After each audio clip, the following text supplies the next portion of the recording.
So, my personal journey with detachment and testimony about detachment. This is, it's a difficult concept to kind of wrap your head around because a lot of times we use attachments to pull ourselves up, figuratively speaking. Or literally speaking, if you're on the ground and you need to get up, you might reach up, grasp onto something, and to pull yourself up. So metaphorically, we do that with ideas as well.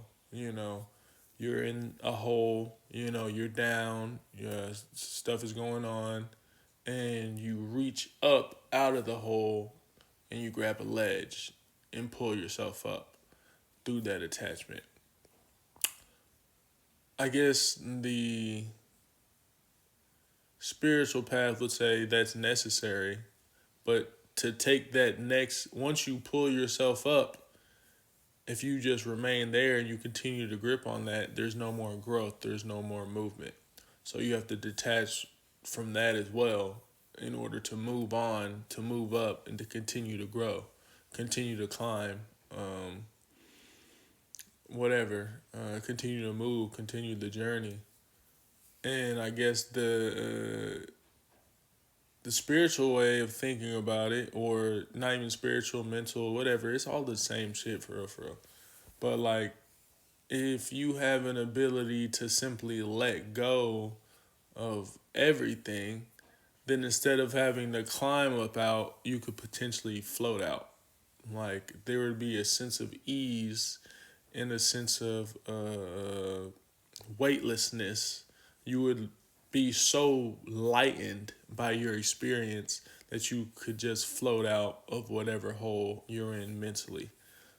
Most people can't really take that path, or they can, but they won't because we're so attached to so many things in the society. There's so many identities, so many ideas that we consider to be who we are.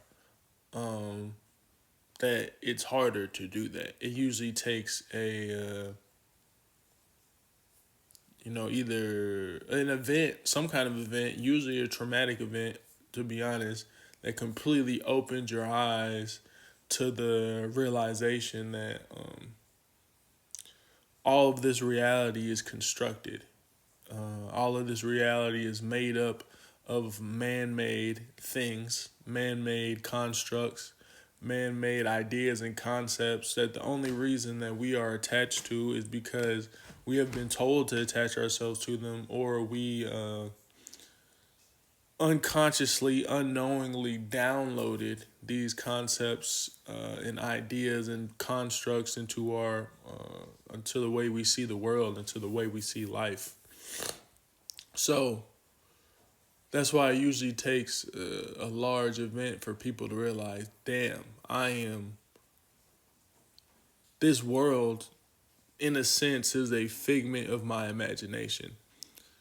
The reality I see, the reality my nervous system experiences, the reality that I respond to has everything to do with, yes, the situation and environment that I grew up in, that I'm in right now, that's going on, but also has everything to do with the way that I frame this environment, the way I frame my past, the way I frame what could happen in the future. And then you get to a point where you realize all of the way you frame the past, the way you frame the future, they all result and come down to the way you frame the present moment.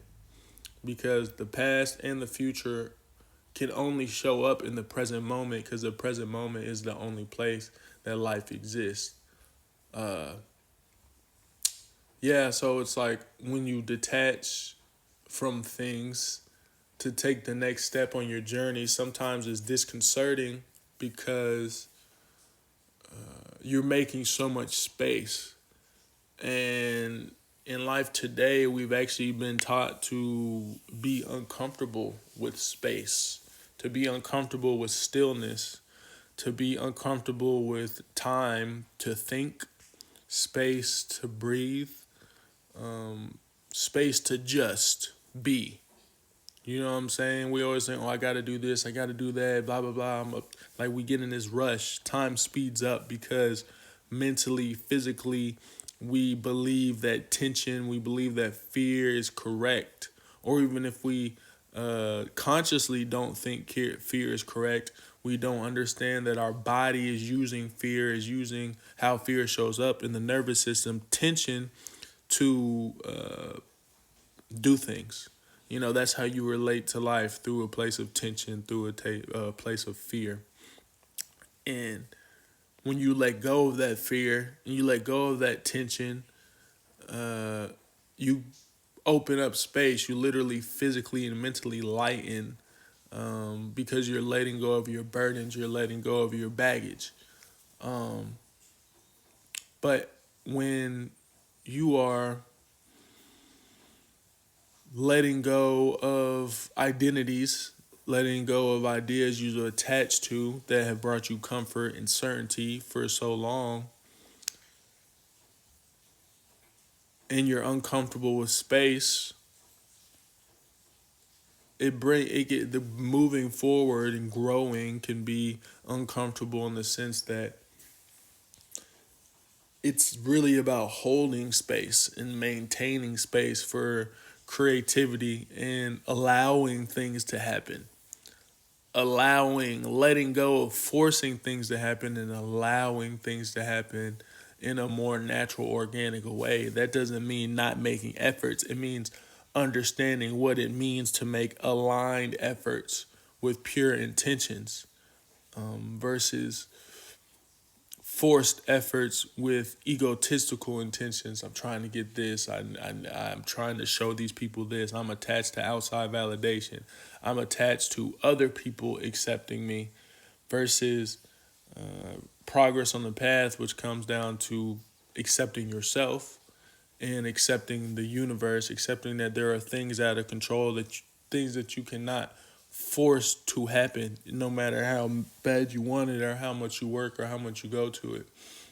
And so a lot of us, we just don't really know ourselves on a personal level. We can't feel our nervous system. We don't know what we react to, how we move. We don't know what it's like to experience ourselves in a natural, organic space, because we have so many identities, so many ideas like, oh, I'm this way, or I'm that way, or I think this because of this, I think that because of this, not realizing that while we think that's our personality, that's really just stories that we've told ourselves and attached ourselves to for our comfort level, because they take away our freedom.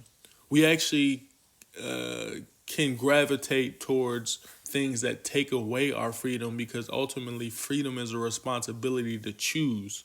And a lot of us, to save energy, we don't want to choose.